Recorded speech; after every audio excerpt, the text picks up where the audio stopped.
Hi అండి. మన ఆడవాళ్ళకు ఉపయోగపడే 2 టిప్పులతో అయితే ఈరోజొచ్చానండి. పువ్వులు వడిలిపోయినాయి కదండీ రోజాలు. ఈ రోజాని ఇలా ఫ్రెష్‌గా ఉంచాలంటే ఏం జేయాలో ఇప్పుడు మీకు చెప్తాను.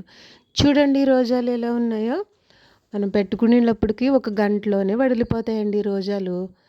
ఈ రోజాలని కాడ కట్ చేసి అలా మధ్యలో కొబ్బరి నూనె వేయాలండి ఒక చుక్క. ఏ కలర్ పువ్వైనా, ఏ కలర్ రోజా అయినా సరేనండి. అలా మధ్యలో కొబ్బరి నూనె చుక్క వేసి, ఒక గిన్నెలో నీళ్లు పోసి నీటిలో పెట్టేయాలండి.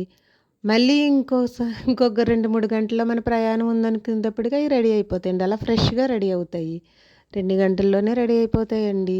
ఇదిగో చూడండి పొద్దుట ఎలా వడిలిపోయి ఉన్నాయో 2 గంటలు అయ్యేసరికి అలా ఫ్రెష్‌గా రెడీ అయిపోయినాయండి.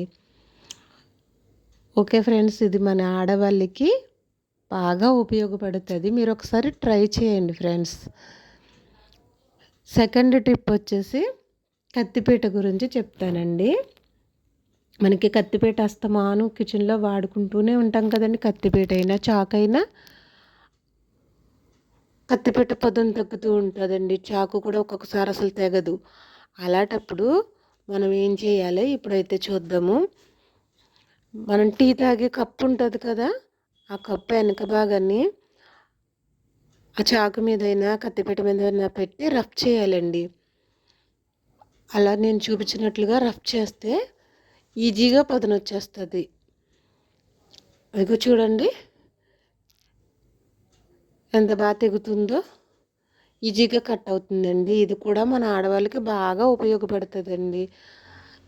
ఈ 2 టిప్పులు కనుక మీకు నచ్చినట్లయితే లైక్ చేయండి, షేర్ చేయండి, సబ్స్క్రైబ్ చేసుకోండి ఫ్రెండ్స్. చూడండి ఎంత పదునుందో. ఈజీగా కట్ అయిపోతాయండి ముక్కలు. ఓకే ఫ్రెండ్స్, కప్పుతో కత్తిపీట. ఓకేనండి. రోజాలు చూడండి ఎంత ఫ్రెష్‌గా ఉన్నాయో, నవ్వుతూ పలకరిస్తున్నాయి. ఏ కలర్ రోజానైనా సరే అలా ఉపయోగించుకుంటే మనకి ప్రయాణంలో బాగా ఉపయోగపడుతుందండి. Okay friends, bye.